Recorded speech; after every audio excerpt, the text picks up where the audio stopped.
Okay, Councillor Chapman, we're live, so you can begin the meeting. Okay. I'm not there. Camera off. Good morning and welcome to this virtual meeting of the London Borough of Hillingdon's licensing subcommittee. This meeting is in part one and will therefore be held in public. My name is Alan Chapman, Councillor Alan Chapman, and it's my privilege to be chairing this meeting. Before we start, some important housekeeping rules for everyone present. Firstly, please ensure any mobile phones around you are silent. Secondly, please keep your microphone muted when not speaking and then only unmute to speak. Thirdly, only one person should speak at a time, and as I am chairman, I will call those to speak as and when. Before we move on to the formal agenda, I'd like to do a roll call of the subcommittee members present to confirm attendance. Please indicate that you are present when I say your name. Councillor Darren Davies. Present. Thank you. Councillor Janet Gardner. Present. Thank you. Also, please can the officers and other attendees present indicate when they are in the meeting. Licensing Officer Ginny Mukherjee. Present, Chairman. Thank you. Legal Officer Kerry Munro. Present, Chairman. Good morning, everyone. Democratic Services Officer Steve Clark. Present, Chair. Applicants Agent Keith Walmsley.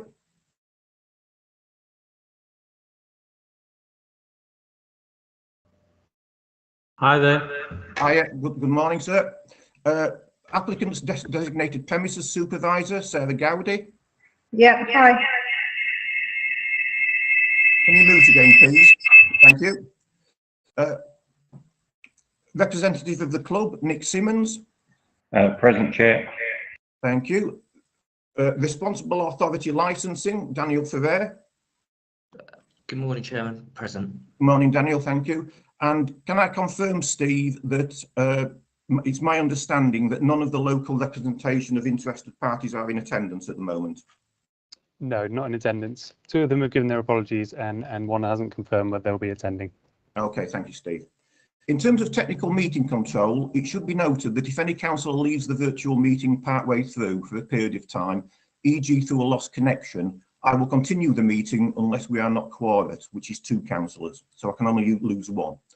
Importantly, if a councillor drops out and has not fully heard the statements made by the applicant or other parties, they will not be able to determine the matter and may continue to take part in the meeting. To help avoid this, if a councillor does drop out, we may ask the relevant party to repeat their statement. If any other present person drops out during the meeting and has not heard the statements made, Democratic Services will advise on the best course of action. Now, having done the preamble, I'm now in a position to actually go into the agenda of the meeting itself. Item number 1, apologies for absence. No apologies for absences today, Chairman. Thank you. Do I have any, item number 2, do I have any declarations of interest? I'll take that deafening silence as a no, thank you. Item number 3, as has already been stated, is to confirm that all items of business today are in part 1 and will be considered in public. Item number 4, matters notified in advance or urgent. Do we have any, Steve? None, Sorry. Chair. Thank you. Sorry to interject. Steve, the objectors, that there was 3 of them, 2 of them are not attending. They've sent their apologies. So we know that too. Yes, just to confirm, apologies are only for committee members. So Right. Formal apologies can be given, but they're informal, and then formal apologies are just for the committee members present. Thank you, Steve. Very good point, thank you. Item number 5, we are now actually in a position to get into the actual meat of the meeting, so to speak, which is to consider the application to vary a premises licence for Ruislip Manor Sports and Social Club, Grosvenor Vale, Ruislip. Firstly, I'd like to start by welcoming our applicants. I know this is very new to you, but it's not new to us, I'm afraid. So, we do this on a regular basis. As you'll be able to see from page 1 of your song sheet, so to speak, there's a set format for this sort of meeting. A set format to ensure that there is transparency, openness and fairness, this sort of thing. And as you can see from the thing, it opens with representation from the Regulatory Services Officer, Licensing Officer, Ginny Mukherjee. Thank you, Chairman. Thank you. Good morning, everyone. So you will all have received the report bundle and will be familiar with the salient points of the application. So this hearing is to consider a contested application to vary the current premises license of Ruislip Manor Sports and Social Club, Grosvenor Vale, Ruislip, HA4 6JQ. In brief, Ruislip Manor Sports and Social Club is essentially a club with an overall capacity of 480 and has 3 separate bar areas which are fully licensed to serve alcohol and to play both live and recorded music. Outside the main building is the football stadium that's home to Willesden Football Club. The current application is seeking to add an external bar with operational hours until 10 p.m. And according to the application form, this is to meet the increase in demand of space and to provide a fuller experience to members of public. The variation includes a detailed plan of the clubhouse and the surrounding area, including the location of the new bar and a dedicated patio area where consumption of alcohol may take place. This is provided in Appendix 3 of the agenda pack. Now, this application has attracted 3 representations from interested parties, all of whom are residents residing locally, 1 representation from licensing authority acting as the responsible authority under the Act, and another representation from the antisocial behavior and environment team acting as the responsible authority under the Act. There is also an email which is there in the agenda pack. It's in Appendix 7 from Metropolitan Police confirming that they have no objection to this application. I recommend the grant of the license with the addition of conditions as appropriate to uphold the licensing objectives. However, this is a matter for discussion and each application must be considered on its own merits. I'd now invite the committee to determine the application in whether to grant, refuse or amend it as applied for. Thank you very much. Thank you, Ginny. Thank you for your presentation. I have no questions at this point. I'd like to invite my 2 colleagues to see if they have any questions. Councillor Davies? No questions at this time. Thank you. Councillor Gardner? No questions. Thank you. We now move on to the applicants themselves. Again, welcome to this meeting. Just to be clear, you have as long as you need to make your representation. There are no time limits. Obviously, if you stray off and start going off at tangents, so to speak, I'm not saying that you would, but I'd ask you to stay relevant and pertinent to the actual application itself. You don't all have to speak. You can one of you speak, all 3 of you speak. Obviously, if we do have questions at a later date, it might be the case that only one of you can actually answer the specific question. So please feel free to go ahead and make your representation in your own time, explaining, well, sort of, if I could ask you to introduce, when you introduce yourselves, actually state who you are and what your role is within the club, and then feel free to explain why you want to make the application and why it's a reasonable application. Thank you. Hi there. I'm Keith Wandley. I'm a licensing consultant employed by the club to make this application on their behalf. I'd like to give you a little bit of background. It'll take 4 or 5 minutes. Ruislip Manor Sports and Social Club is a hub for the local community and has been so for at least 50 years or more. It's situated within the footprint of Willesden Football Club, who play in the Conference Premier League and attract an average of 900 fans on Saturdays and less midweek. The club is popular with the local community, is fully used by its neighbours and provides 3 internal bars and facilities for a wide range of activities on a regular basis. These include live music, dance lessons, aerobics, archery, football, both senior and junior, weddings, birthday celebrations, gigs and business meetings. The club also has ad hoc events such as Willesden Youth Academy tournaments within the grounds and has at least 600 youth members who are under 16 years old. The club already has a dedicated external patio area, which is shown on the plan you have within the documentation, where alcohol can be consumed, and drinkers are currently restricted to this area should they wish to consume alcohol externally from the club. As with numerous premises, the pandemic had and still is having a devastating effect on the hospitality and entertainment industry, and the provision of safe and ventilated external facilities where alcohol could be safely consumed became commonplace during the pandemic and still is. The government has recognised the need to support the hospitality industry, and laws were changed to permit changes which would have previously been required to be licensed or needed planning consent. Last year, the club sought advice about providing a small external provision with limited hours, and in accordance with government advice and good practice, a meeting was held between ourselves, Mr. Dormer from the licensing team, and Ms. Mukherjee, who represented the safety advisory group for the borough at that time.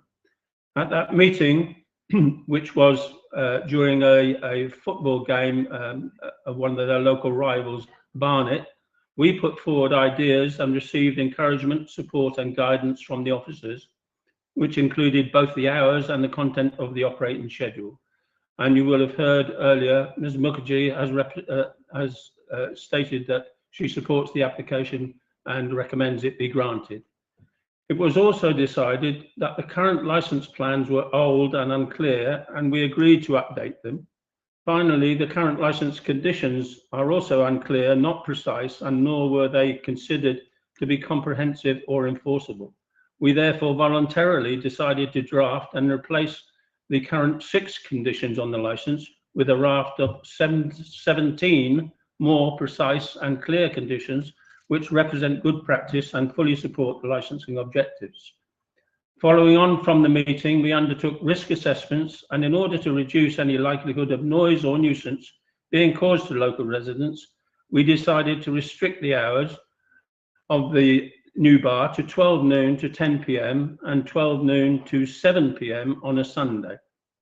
We also decided to specify in our operating schedule, which will become a condition of the licence should the licence be granted, that persons who purchase alcohol from the external bar will be required to consume it within the dedicated patio area, which is shown on the plans, and they will be directed to that area by dedicated stewards and not permitted to congregate near the bar or the surrounding open area. The patio specified on the plans has been used for consumption of alcohol for many years without complaint. At that time, with the restrictions on the entertainment industry being gradually lifted, we found the club gaining in popularity and customers and spectators increasingly putting pressure on the current internal bars. Providing an additional external bar with restricted hours, no later than 10 p.m, will reduce queuing, provide an enhanced level of service to our guests and members, and also give us some flexibility to diversify on an ad hoc basis to service such events as football tournaments, sporting events and the like. The documents provided by the local authority have photographs of the very small bar which is located just to the side of the club, which you may wish to refer to. That's the opening. We would welcome any questions you may have at this time or during the hearing. Thank you, Mr. Walmsley. Just to clarify, are you the only person who's going to be speaking unless there's specific questions asked? Do your colleagues wish to speak at all? My colleagues may well speak, yes. Yeah, okay. We'll see how it goes. Thank you. I've got various questions, but I'd like to open it up to my 2 colleagues initially. Councillor Gardner? Yeah, I'm trying to work out, I don't know much about football, I'll put my hands up to that, but I do know that when you have matches, you also have away fans that turn up. You say that you've got provision for 480 in 3 bar areas. How many are you anticipating if you've got away fans coming in using the facilities as well?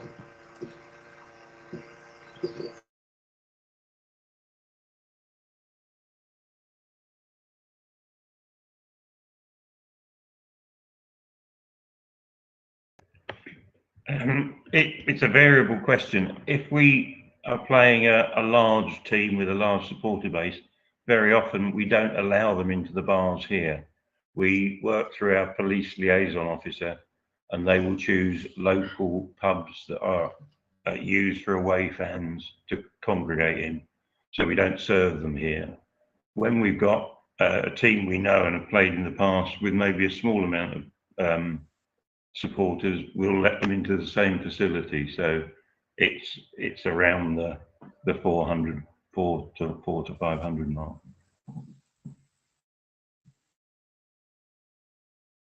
Do you have any follow-up question, Councillor Gardner?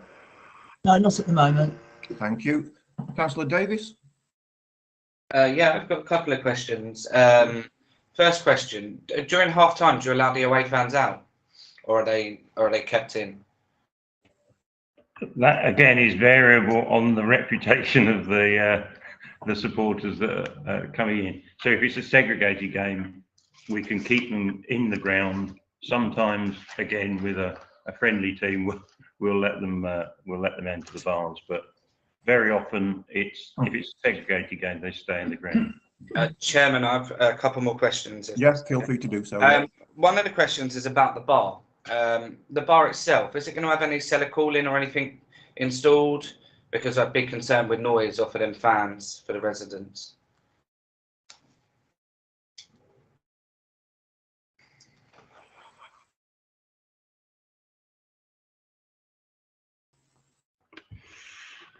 Yes, the bar has a cooler. It has some pumps for beer, but it's extremely restricted in the types of alcohol that's going to be sold. It will be generally beer and soft drinks.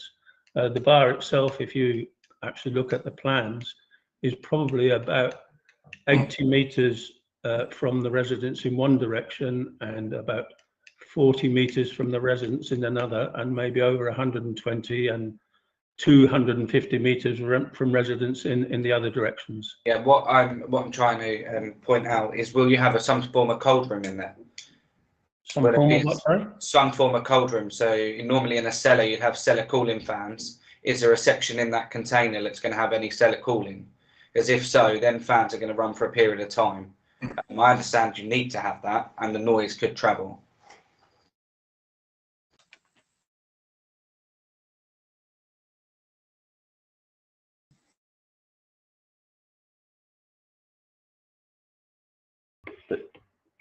Hi. Yeah, we do have the cellar cooling and the internal cellar. Outside, it's a small unit within the the bar that we're applying for the application for.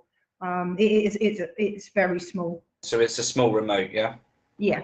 Okay. Also, the external coolers to the main bars are probably 3 metres away. Yeah, no, I'm pointing out for the container if you had a cold room built into there, because I know there's been history of that before. Chairman, I have one more question, if that's okay. Yeah, feel free to do so. Yeah. Yeah. Is there a plan to have stewards on duty around the bar at all times? Because I couldn't see that. I can see your stewards are going to be directing them to the bar, but is there going to be stewards there in the patio area, ensuring that they're here all the time? It would be a good idea.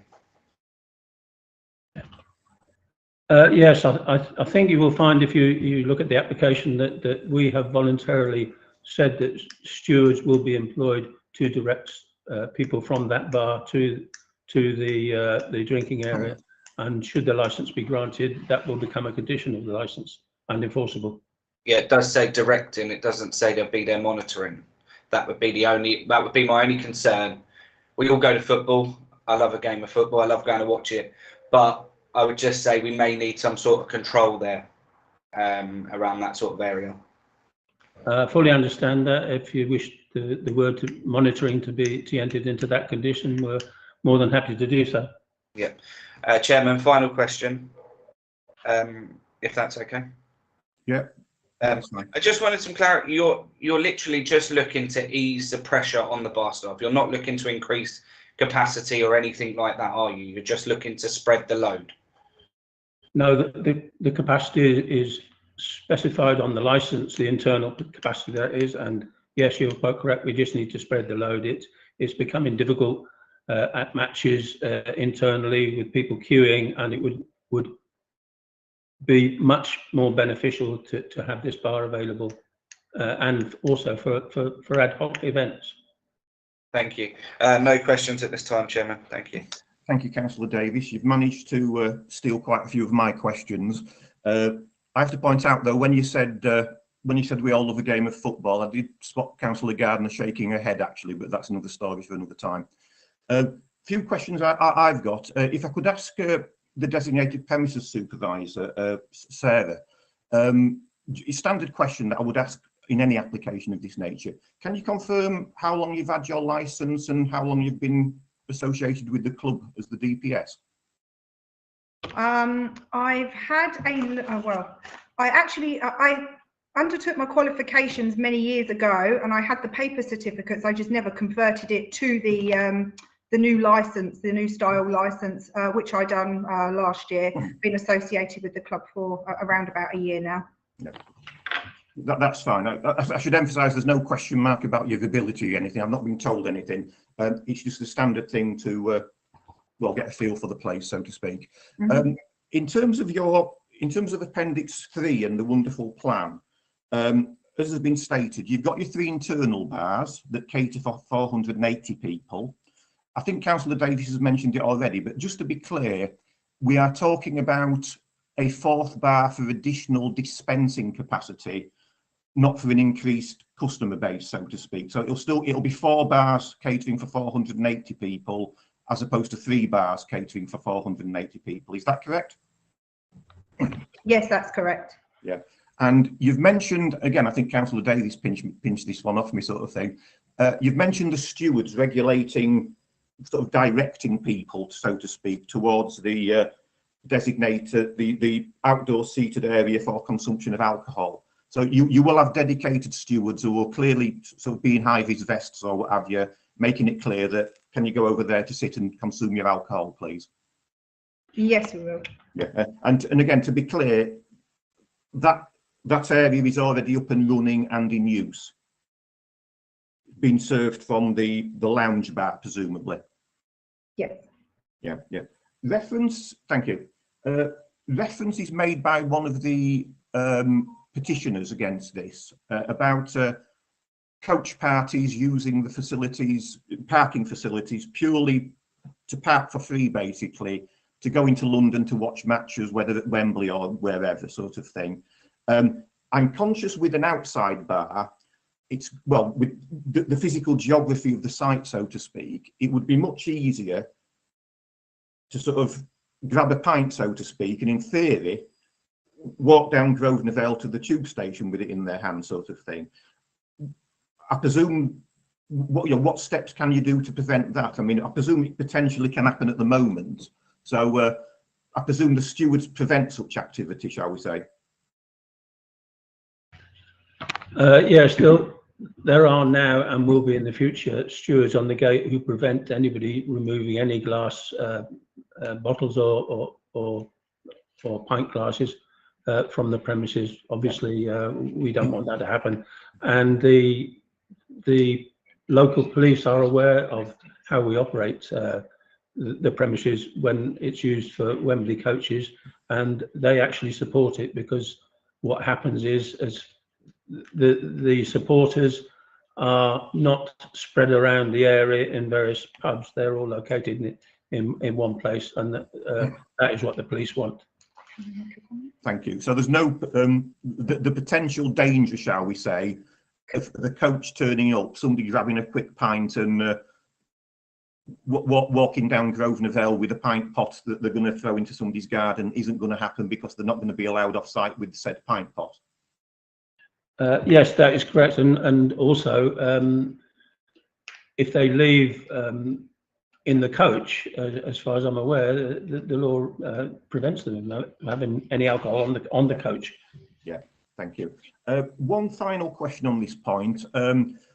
Obviously, the outdoor bar, it evokes a sort of an event type thing. You know, will they still be served in standard glass drinking vessels as opposed to, you know, the temporary plastic ones, or, you know, how do you envisage operating this?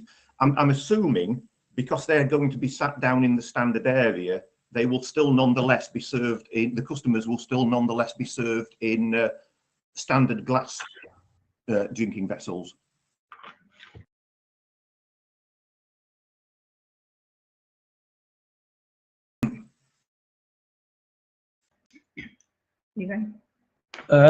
Currently, we serve beer in plastic glasses and on match days and on the Wembley occasions, and we will continue to do so should we be granted this license for this bar, and also no glass bottles will be served from this bar at all. Yeah, so just to clarify, your 3 internal bars, I presume, you know, your 3 internal bars, you use glasses, and the external bar, you're going to use plastic glasses.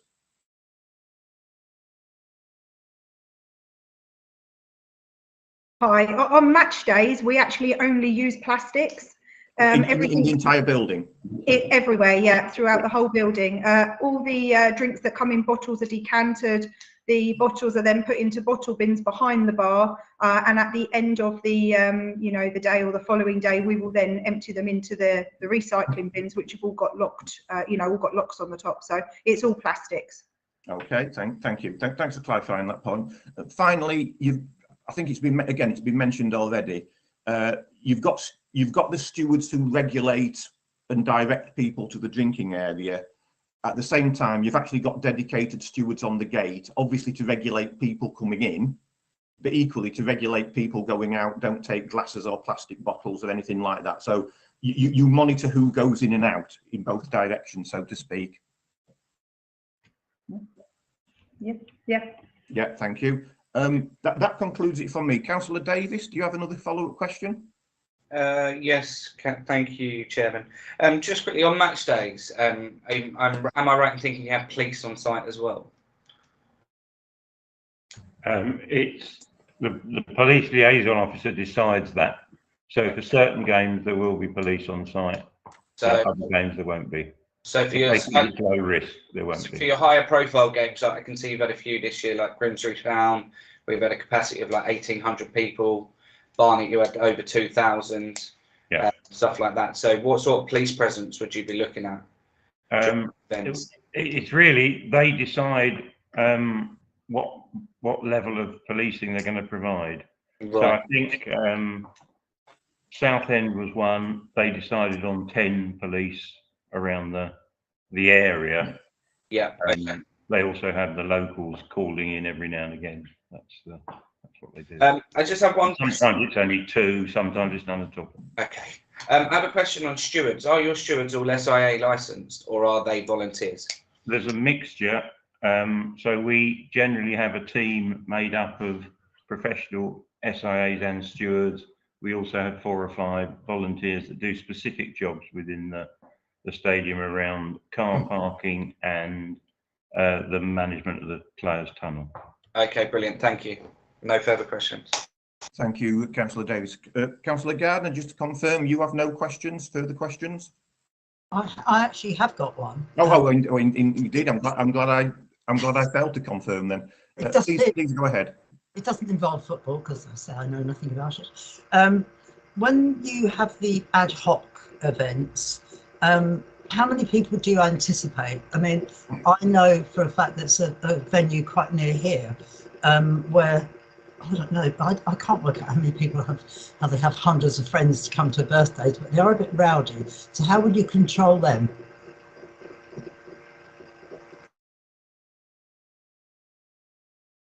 Could you repeat the question? Sorry.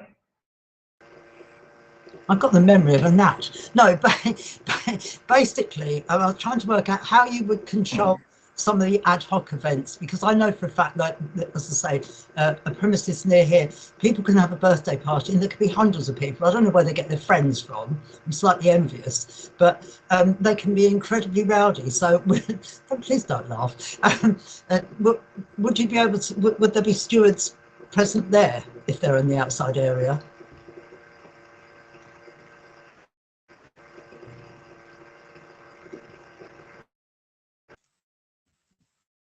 Sorry, all the birthday parties we have are all internal. We wouldn't have an external birthday party. They're all held inside the club hall here. I can't hear them. Are we on mute? I think, yeah, thank you. I think we've established that birthday parties as such, they're all internal, so they're not actually relevant to this application for the external bar. Thank you. There have been no further questions. Thank you for your presentation, and I congratulate you on the quality of it. Moving on to the next point, I'm now in a position to invite the responsible authorities. I know 2 authorities have made representations, but there's only actually one responsible officer, so to speak, in the meeting. So I'd like to invite Daniel Fair to make his representation on the behalf of licensing. Thank you. Good morning, Chairman. Good morning, members of the Licensing Subcommittee. My name is Daniel Ferrer. I'm the Licensing Team Manager here at Hillingdon Council. I'm here, as you say, on behalf of the Licensing Authority as a responsible authority in relation to this variation application from Ruislip Manor Sports and Social Club, and essentially, as we've spoken about, the external bar area up till 2200 hours. Chairman, my full representation is at Appendix 5, pages 39 and 40 of the bundle. Now, I don't intend to go through it line by line. A lot of it has been discussed already. I will just summarise and highlight our still sort of ongoing concerns, but a lot of it has been talked about. It's worth pointing out that there has been some engagement with the applicants. I've had quite a helpful conversation with the agent, Mr. Keith Walmsley, on the 23rd of February 2022, which he gave more information. And a couple of days after that, on the 25th of February, I met with the DPS, Sarah Gowdy, who was more than helpful about discussing her background, as you touched on, Councillor Chapman, but also her experience and the practicalities of how it would run and how it would be proposed to run. So that was quite useful. No agreement was formally reached, and so my representation still stands, and it's based on the licensing objectives of crime and disorder and prevention of public nuisance. I'll get straight to crime and disorder. I appreciate, firstly, that the police have not submitted a representation, but we still have some slight concerns. We acknowledge, as Keith Walmsley has said, the measures and the drafting of the operating schedule to update the current premises licence in relation to issues such as CCTV, incident logs. We say they would go further following my discussions with the DPS. So, for example, the matter of CCTV, this was a talking point with the agent, but we would say to make the CCTV available, immediately available, we would say. Also, staff, a member of staff to be familiar with the workings and competent of the CCTV and be present at the time when the premises is trading. And for example, in addition, for that CCTV to cover the new external area, which we say is essential. And with discussions with Sarah, these seem like these measures not only practical but achievable as well. And so we would say that. In addition to that, the incident logbook, we would say in my representation, those added incidents, if you like, of crimes reported to the premises, any complaints, any faults with the CCTV system, and any refusals, sale of alcohol, and any visits by the police or any responsible authorities. Again, we say proportionate, reasonable, and practical and achievable, it sounds like it. And also the suggestion, though this may be the case anyway, for a personal licence holder to be at the premises at all times. I know the designated premises supervisor has a personal licence holder, but in the circumstances where she may be on holiday or off duty, to have that cover. Moving on then swiftly to prevention of public nuisance. In section 3 of the applicant's application form, they state the club is gaining popularity and spectators are increasingly putting pressure on the current internal bar facility. Providing additional external bar and restricted hours no later than 10 will reduce queuing, provide an enhanced level of service. So that's the rationale for their application. And we feel this is appropriate and justified on match days. However, we feel there is some potential risk, adverse effects for residents living within the vicinity of the premises. For example, noise disturbance late at night from customers drinking who have been drinking for a few hours, and also dispersal issues as well. I note the points that I've mentioned about stewards and stuff like that, but those are our concerns. Also, the concerns, I think, one of my main concerns was these, is the extended external bar appropriate for private and ad hoc events.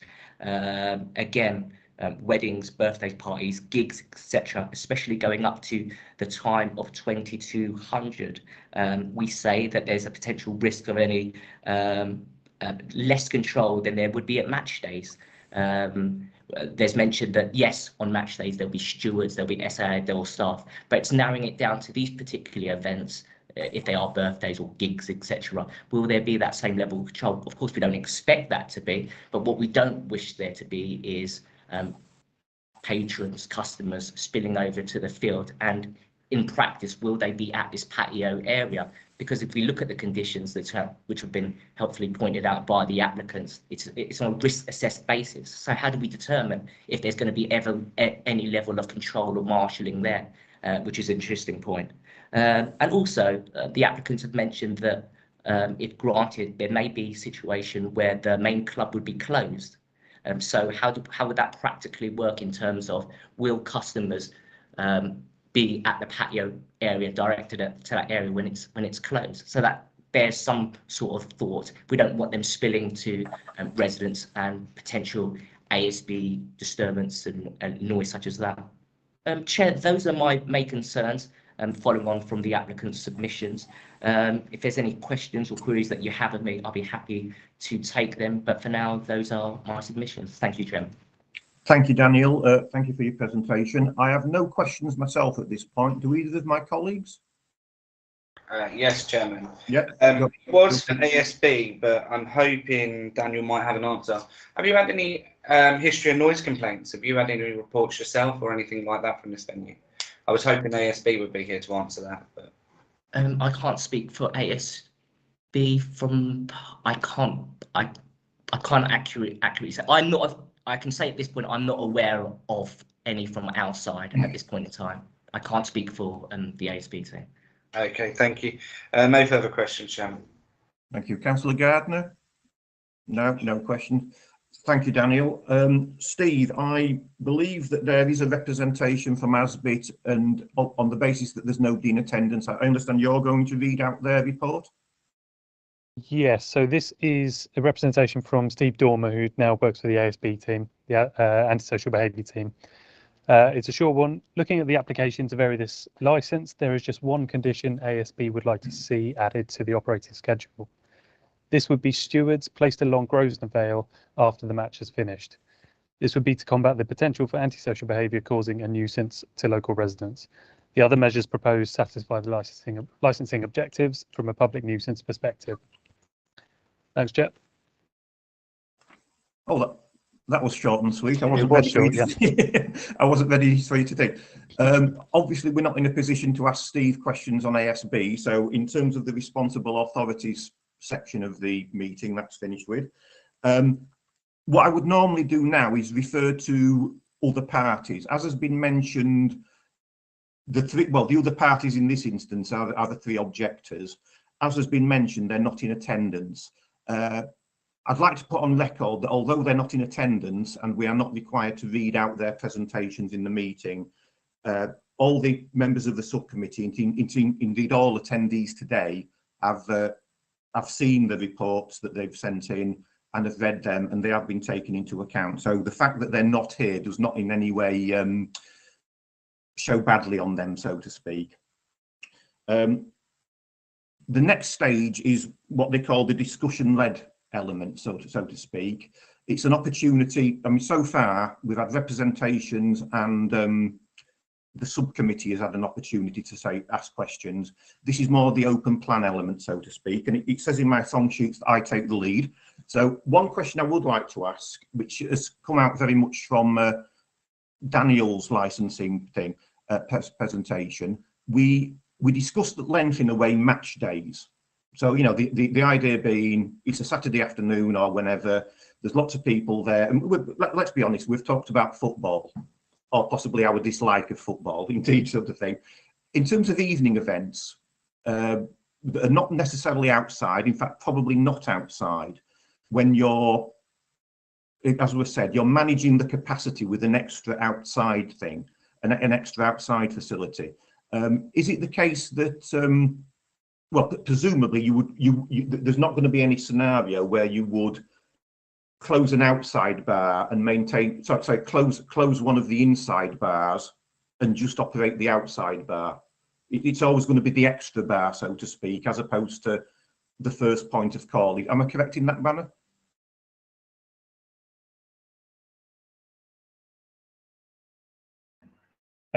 Yeah, the outside bar will only be open when the main building's open. Yeah. There are no toilets otherwise. Yeah, thank you. Daniel, did you want to make a point? What I would say, Chairman, in the application, it states on page 18, the club also has ad hoc events such as Willesden Youth and Academy tournaments within the grounds, and the provision of a small external bar will service such events without the need to open the main clubhouse. So that's why I just sought clarification. But if from the verbal submissions, it's clarified that it would always be open, then it won't be an issue. I just raised that because it was in the application. Okay, thank you. Are both of my colleagues happy with that point? The only question I have really, before I open it up generally to my two colleagues, there is a long list of conditions that have been listed here, and there's the verbally stated condition of placing stewards down Grosvenor Vale out to the junction. From the applicant's perspective, are you happy with all those conditions? Are you in a position to comply with all those conditions? Do you have a problem with any of those conditions? In relation to the provision of stewards in Grosvenor Vale, we are not happy with that at all, and under no circumstances would we permit our staff to go out into the streets to try and manage crowds. That's the job of the police. But I will address that later in the conclusion. But just to shorten matters slightly, Mr.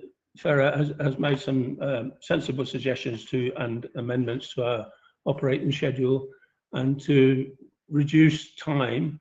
At this point, I will say we agree with most of them, and we'll be happy to abide by his wishes, with the exception of having a designated premises supervisor present at all times that alcohol is sold. Again, I will address that in my conclusion, but we could not manage that. It would be very cost effective for us and very restrictive. But as I say, I'll explain matters later. And of course, in relation to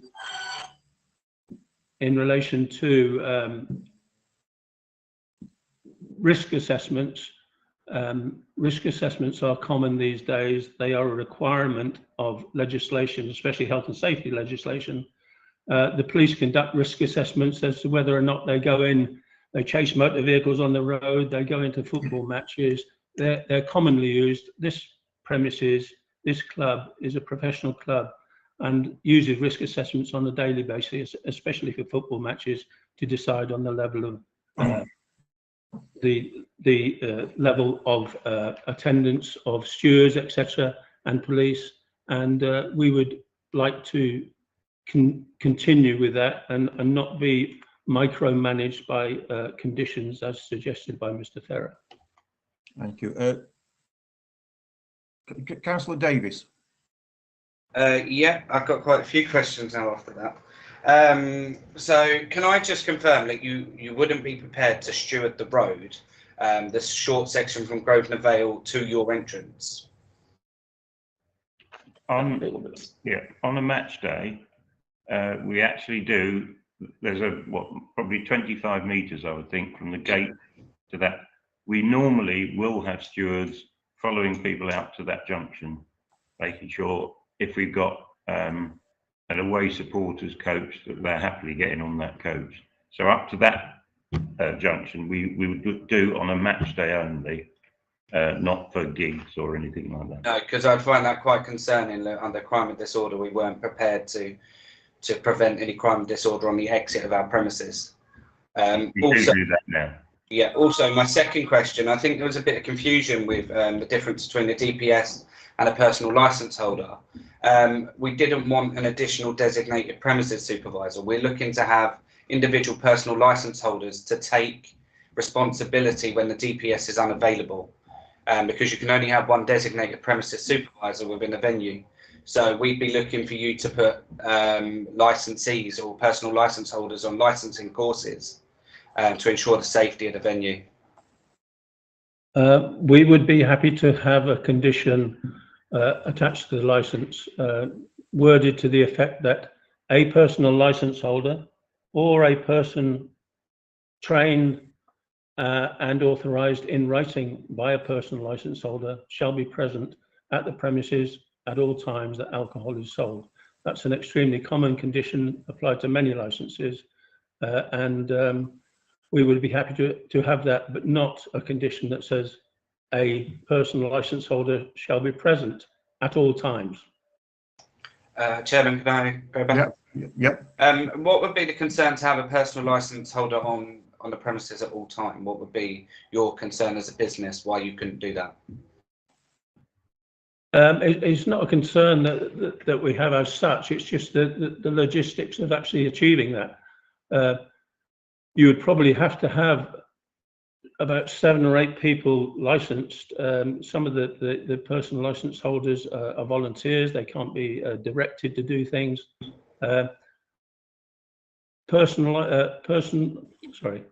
Designated premises supervisors are required to train their staff, and it's common practice that people are authorised to sell alcohol after training. That authorisation is put in writing, and it's there within the guidance, and the purpose is to ensure that the designated premises supervisor or the personal licence holder are not here at all times. It's very common within the industry. I'll go further into it later at my conclusion. Just a question for Sarah. Do you have regular bar staff that work these events? Yes. So would it not be a possibility to train 3 of them regular bar staff to act as shift managers or anything like that when you're not in the premises? That way you'd have personal licence holders there. Well, I don't. Yeah. We have regular bar staff, but they're not personal licence holders, and at this moment in time, they are all trained and they are all authorised in writing by Sarah to do their job professionally. Okay, thank you, Chairman. No further questions. Thank you. Councillor Gardner, do you want to come in on this at all?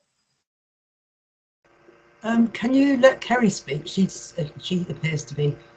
Oh, my apologies, I can't see it. Kerry, do you want to come in on this point? Thank you, Councillor Gardner and Chairman. Sorry, the designated premises supervisor, could you clarify how many personal licence holders they are?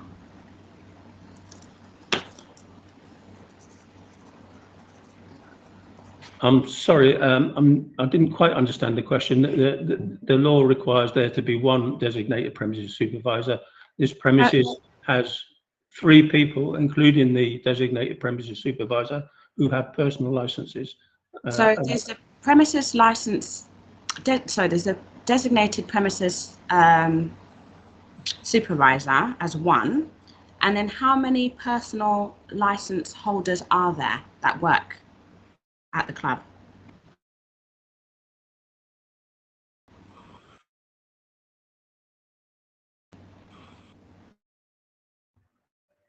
Are we on mute? Can you hear me? Sorry. Yeah. I can hear you. So we have a commercial director of the football club. He is a personal licence holder, but he's not always on site. And I have 1 other member of my team which has a personal licence. How frequent are you at the premises? I mean, well, what is your proposal as the DPS if this licence is granted for the external? What average, what is your likelihood of being on the premises as the DPS? Yeah, I'm here the majority of the time. sort of 6 days out of 7 days at the moment I am here on site. And what are your hours on site? So I'm here in the evenings. I open up for the exercise classes that we have. I'm here for the music events. I'm here on match days, but only in the evenings. We don't open the club during the day, apart from a tea dance in the afternoon, and that's it. Thank you. Thank you. I've got no further questions at this point. Councillor Gardner. Yeah, I'm going back to the ad hoc events. I don't hate football, please. I just happen to live with somebody who's obsessed with Chelsea and a son who's obsessed with Arsenal, so I can't stand it. Right. You guarantee that the ad hoc events, the people will not have access to or the bar will not be open, the exterior bar will not be open then? Is that what you said earlier on? So I think the one event of the year that it would be open is when the clubhouse is open and the youth teams are running a tournament on all the green space outside the stadium. So that would probably be 2 days a week in summer, a weekend, one summer. So that's basically football related anyway? Yes, yeah, but not, it's like kids playing rather than adults. Okay, thank you. Councillor Davies, your hand is still up. I don't know whether you want to ask another question. Yeah, I do. This one's just to Daniel, just for some clarification. If we wasn't to grant the licence, could they apply for a temporary event notice and still be able to sell alcohol? I think, Chairman, that's we're talking about the decision-making process, and I probably have to sort of like opt out of that. That would be a discussion for you and your sort of colleagues. But yes, the temporary event notice in general is used as another authorisation. My reason behind that was that if we were to put restrictions or anything like that, and they did have a 2-day event that they could use a temporary event notice? Of course. Yes, as you're aware, a temporary event notice could be used in anything to sort of have something completely unlicensed or addition to whatever someone is already licensed for. Okay, thank you. I see no other questions, but just spurring from Councillor Davies's question and Daniel's response. Obviously, as we've said, we're talking about extra dispensing capacity as opposed to extra demand, so to speak. Realistically, how often do you think you'll need to use this external facility?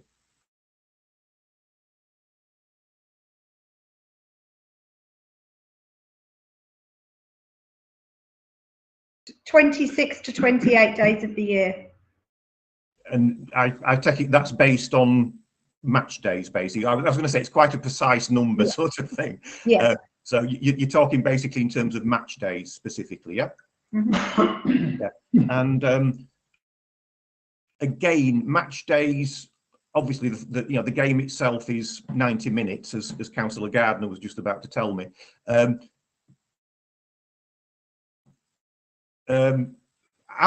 You've got the hours. You've got the hours of 12. I think in the actual application it's 12:30 till 10.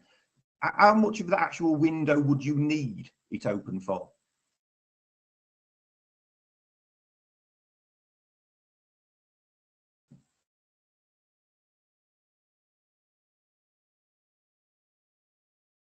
I think you're on mute, sir.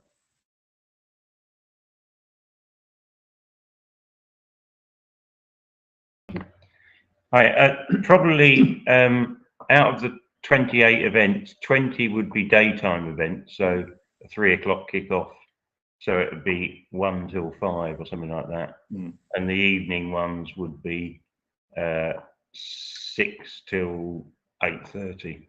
Yeah. So although it's correct me if I'm wrong, although it's a relatively large window of 12:30 till 10, that doesn't mean that it's going to be open. Well, clearly it's not going to be open 6 days a week for 8 hours, sort of thing, 12 hours, whatever it is.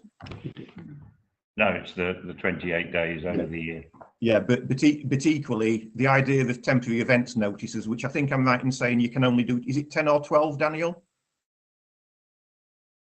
20, isn't it?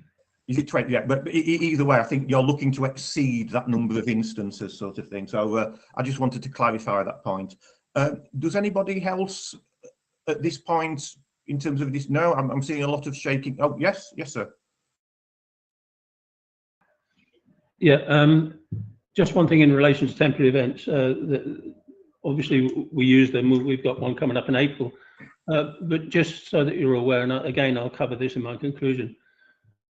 When you have a temporary event, and it could be quite a large event, there is no legal requirement to have a personal license holder or a DPS or any person to manage that event who is qualified. So I just mentioned that so that you're aware of that. Yeah. Thank you. Thank you. I know exactly where you're going with that, so to speak. Anybody else got any points to raise or questions, queries at this point? I'm seeing a lot of shaking heads. Thank you. Kerry is indicating again. Sorry, I cannot see. I cannot see. I'm afraid. Kerry. Hello. To the designated premises supervisor and the person accompanying, is that Keith? That's Nick. Yeah. Nick is the director. So averagely, I mean, when you say, I mean, what I'm thinking is that you have to consider the patrons that are going to be there. On average, if this external bar is being used, how much patrons do you envision to be there?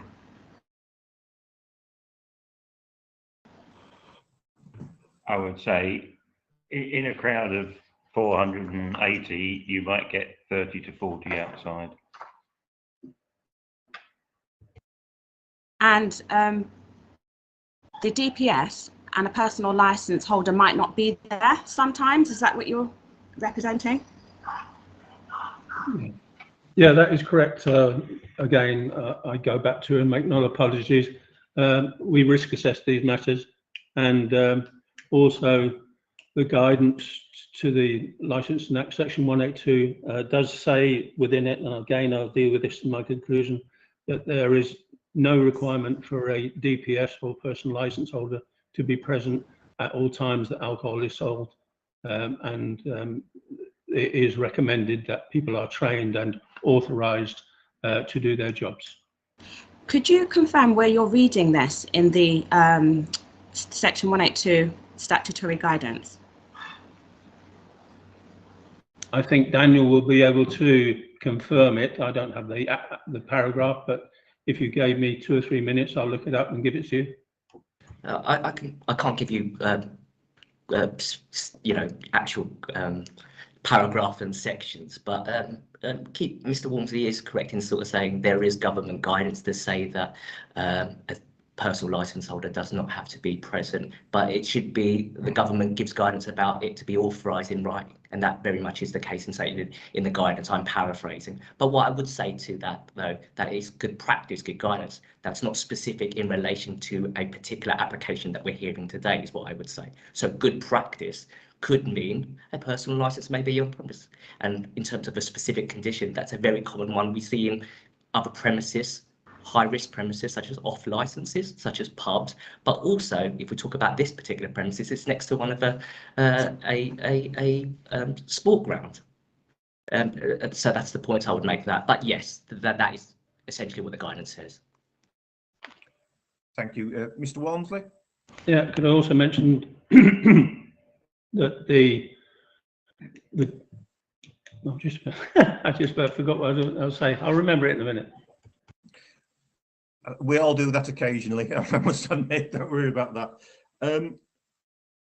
That, I think, concludes the discussion phase. I'm glad we've clarified the distinction between a DPS. Sorry, Councillor Gardner, did you indicate?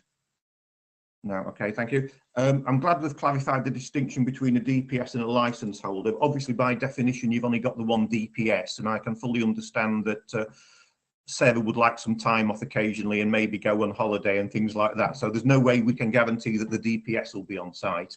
And equally, as you've clarified, you have existing 2 additional licence holders who are not necessarily on site all the time, but you have, for want of a better term, you have that expertise available as well. Yeah. Thank you.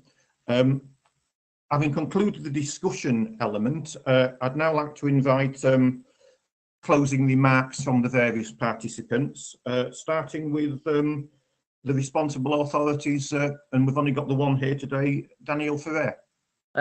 Thank you, Chairman. I'll be very brief, in fact.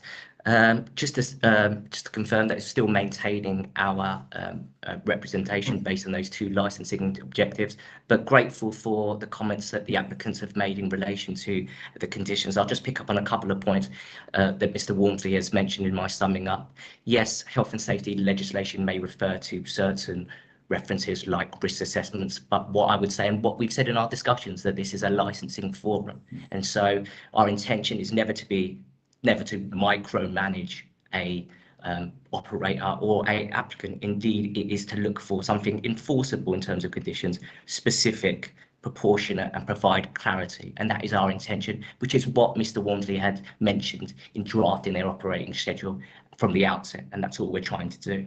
Though that sums up and concludes my summing up, if you like, Chairman. Thank you. Daniel, there'll be no ASBIT, there's no other interested parties, and obviously the petitioners are not available either. On that basis, I'd like to invite the applicant or applicants to do their summing up, so to speak. Thank you, Chair. I have prepared this, and so unfortunately it's going to take 10 minutes, so I do apologise in advance.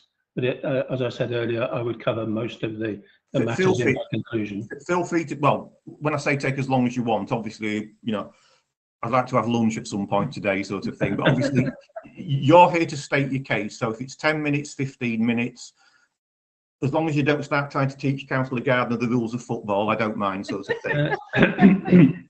I'm with Councillor Gardner. I don't go to football matches. Rugby is my thing, but there we are. Yeah. So, Chair, I thank you for the opportunity to summarise our application. This application has been made in accordance with the requirements of the legislation and would advertise locally and in the local paper. Local ward councillors have been advised and have chosen not to make a representation, either on their own behalf or on behalf of those who they represent. It is of particular note that the Metropolitan Police Safer Neighbourhood team, who patrol the neighbourhood and attend most football matches, have not made any comment, representation or suggestion in relation to either conditions or the hours of our application. Trading Standards, the Safeguarding Children's Board and 6 other professional organisations who are charged with advising the licensing authority in their professional capacity have considered the application and concluded that none of the 4 licensing objectives would be adversely affected if the application were granted. You have heard that at our request, and prior to making the application, we met at the club with Mr. Dormer, who at that time was a licensing officer, and Ms. Mukherjee, the current licensing officer, and who at that time represented the borough-wide safety advisory group, who manage large events and give advice to the local authority on how to manage those. We also invited the police, but they were unable to attend. The meeting we had was convivial, and no concerns were expressed about the likelihood of any of the licensing objectives being adversely affected by the application we intended to make. The application was made on the 31st of January, and at 8 AM the following day, on the 1st of February, the police emailed stating they had no objection to make. Ruislip Manor Sports Club is a hub for the local community and has been so for the last 50 years or more. It's situated within the footprint of Wealdstone Football Club, who play in the Conference Premier League, as I said earlier, and attract around 900 fans on Saturdays and less midweek.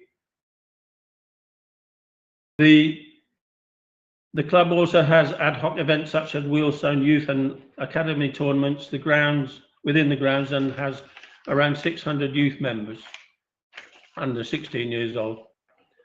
The club already has a dedicated external patio area where alcohol can be consumed, and drinkers are currently restricted to this area if they wish to consume externally.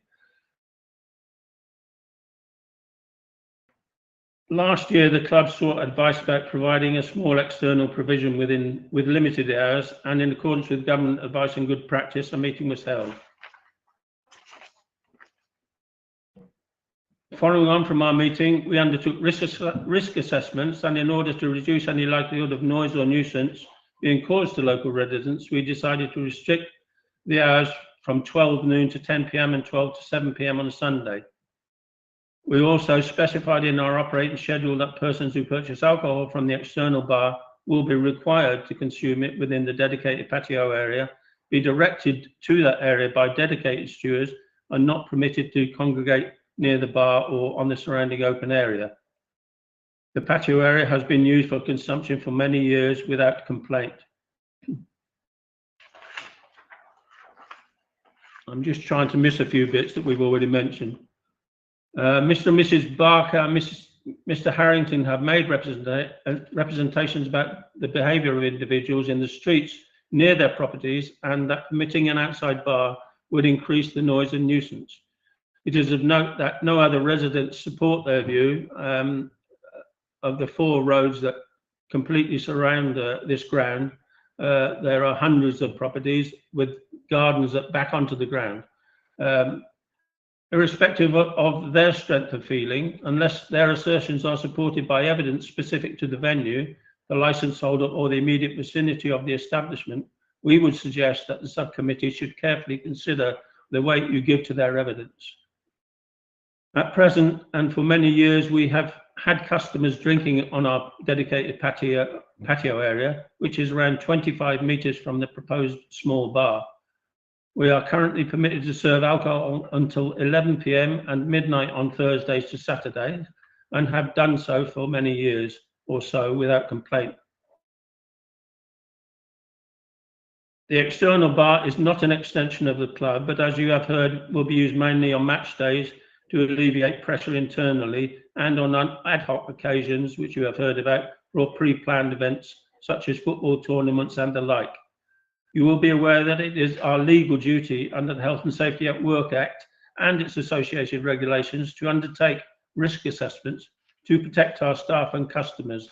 We invite to our club, and for many years have and continue to do so for all manner of the club use, particularly football. That is why we employ a professional external company to manage our events, use security industry registered door supervisors at matches as required by our current licence, which has a condition that states SIA registered door staff shall be employed when considered necessary by the club. When considered necessary by the club. We have transposed that condition to this application, but changed the wording to a more understandable, clear and concise and enforceable condition, which states the licence holder shall conduct risk assessments and employ security industry authority registered door staff when deemed appropriate. You have also heard we employ stewards inside the ground and ensure glassware is not permitted to be removed from the curtilage of the premises.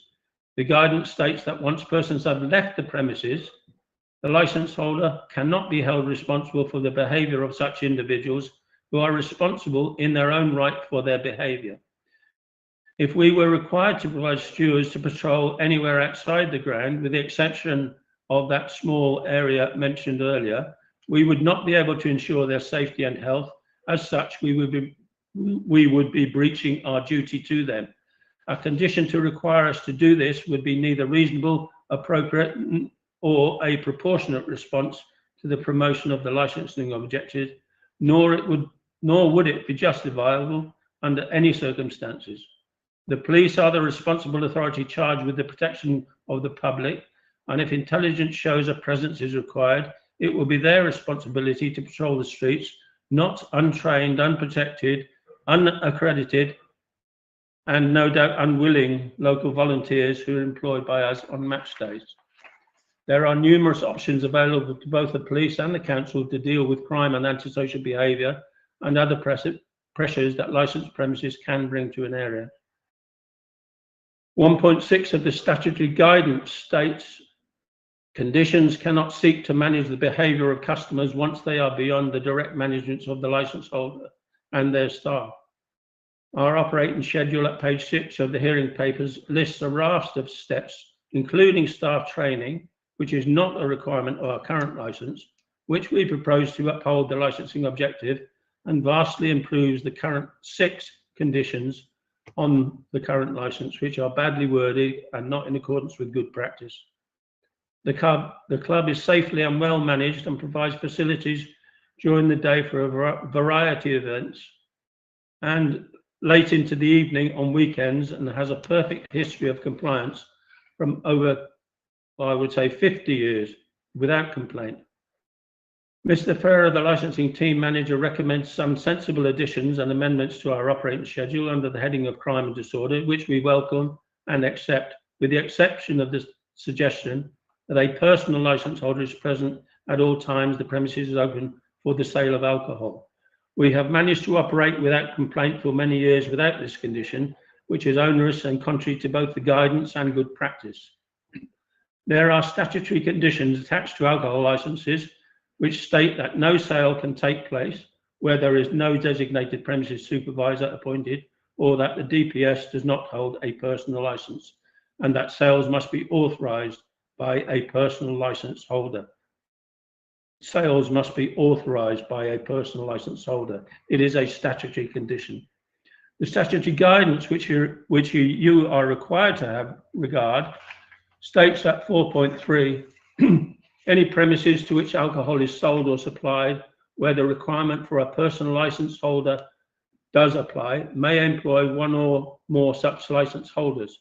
For example, there may be one owner, one senior manager, and several junior managers holding a personal license. However, the requirement that every sale of alcohol, and this is at 4.3 of the guidance for your legal advisor, must at least be authorised by a personal license holder does not mean that the personal license holder has to be present on the premises to oversee such sale. It is sufficient that such sales are authorised. It is sufficient that such sales are authorised. It should be noted that there is no requirement to have a DPS in relation to a temporary event notice or a club premises certificate, and the sales or supplies of alcohol authorised by a temporary event notice do not need to be authorised by a personal licence holder. Please note that, said that already. Also, since 2009, some community premises who hold a licence have been able to have the requirement of the DPS to be removed if it is considered to be unnecessary. There is no evidence to suggest that because we wish to have a small early closing external bar that we would exceptionally need to employ a DPS at all times we are permitted to sell alcohol or a personal licence holder. Such a condition would impose an ongoing and unsustainable financial burden on the licence holders and would be contrary to the guidance and neither reasonable, appropriate, nor a proportionate response to the promotion of the licensing objectives. We would, however, compromise, and as a compromise, not object to a condition which I stated earlier, that a personal licence holder or a person trained and authorised in writing by a personal licence holder shall be on the premises at all times when any part of the licensed premises are open for the retail sale of alcohol under the conditions of the premises licence. Mr. Ferrer also has concern that the use of the premises late at night will cause nuisance to residents when used for weddings, birthday celebrations, gigs and business meetings, none of which the bar is intended to cater for. The clubhouse has all the facilities and is set up for these events, and it is that area which is and will be used for those purposes. The proposed bar is also restricted to 10 p.m. closing and does not have the facilities to offer a range of alcohol that would be appropriate to such customers, as only beers and soft drinks are intended to be stocked. At football events during the day and evening, we currently have stewards and SIA staff.